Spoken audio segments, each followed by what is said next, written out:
duelists, it is I, Hellgear, and take a look at this horribly atrocious monster coming out of Revolver's deck in Japan come the summer for the Japanese shores.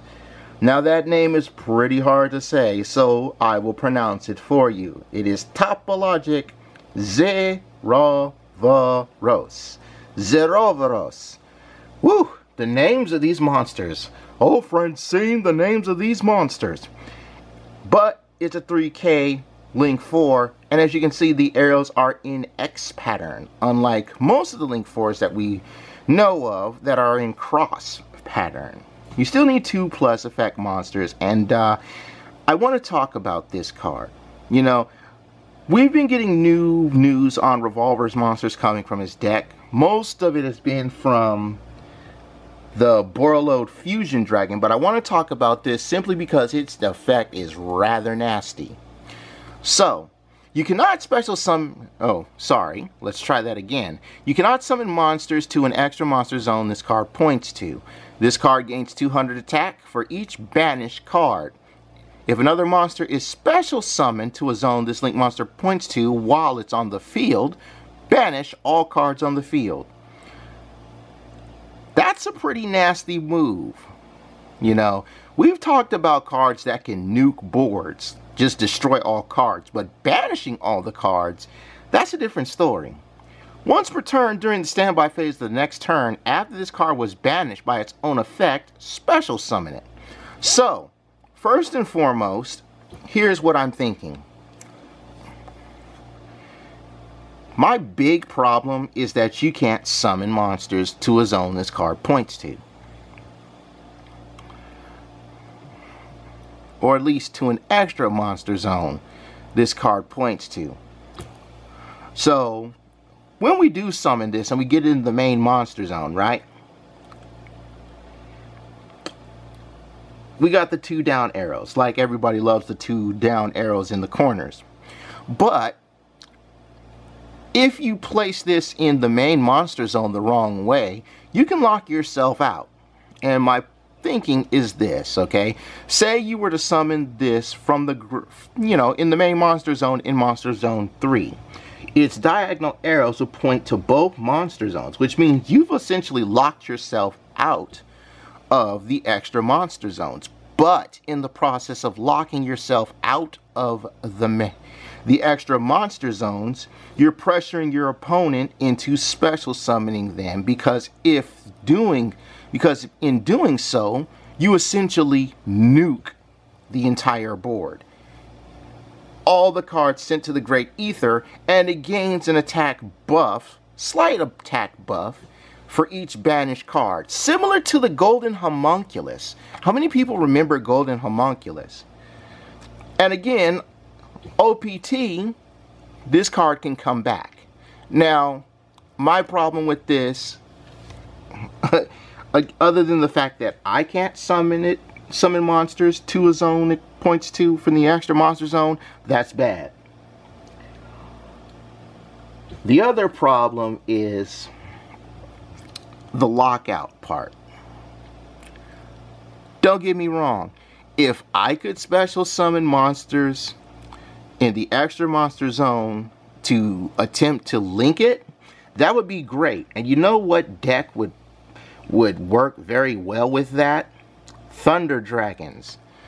But here's the thing. Topo Zero, and let's just call it that, Topo Zero is something that you don't want to use against a Thunder Dragon duelist. Because, as everybody knows, even though the Thunder Dragon deck dropped from from an S rank deck to an A rank deck, low A rank, maybe B+, A-, if the Thunder Dragons face this, their first priority is to special summon a monster to the top diagonal arrows. Why? You already know why. When many of their cards are banished, their effects just start to float. So, a Thunder Dragon duelist, whether it's Pure Thunder Dragon, if it still exists, Danger Thunder, Dino Thunder, Orcus Thunder, Chaos Thunder. This card is essentially the Thunder Dragon's hoe. I know saying it like that is mean, but this card is essentially the Thunder Dragon's hoe.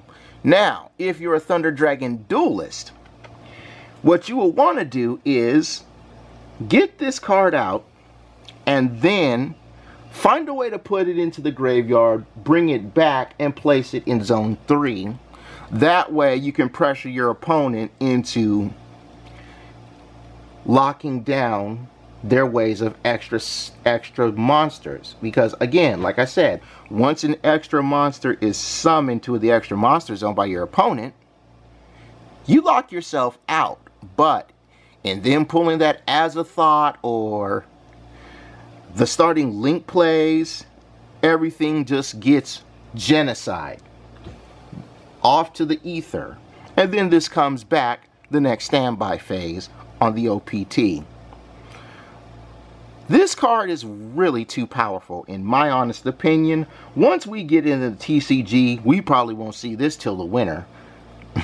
We probably won't see this till the winter. But when we get it in the TCG, they're going to limit this card. There's no way in hell the trading card game, the TCG or the ECG for that matter, is going to let duelists have more than one of these. Think about that. This not only nukes the board, but it comes back stronger for each of the cards that were banished. Now, I'll tell you, this is good for clearing out an Altergeist or like heavy back row decks, especially if you've got like Sky Strikers who want to rock the back. Then this puts a lot of pressure on them. But again, you want to get this in Monster Zone 3 in order to pressure a Sky Striker duelist, because as soon as they get their mechs out, you'll just nuke the board. Granted, they don't Widow Anchor the damn thing. Granted, they don't Widow Anchor the damn thing. But look, in all honesty, this thing is powerful. I'm not sure if it's going to work with the rest of Revolver's deck. You know, rockets don't really gain their effects when they're banished. But like I said, the main deck that comes to mind is the Thunder Dragon decks. And Thunder Dragons will pimp the living and dying crap out of this monster.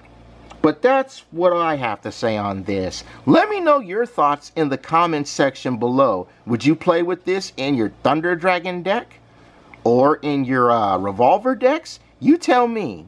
But for now, I take my cards to the box because I'm done. Bye-bye, everybody. Bye-bye.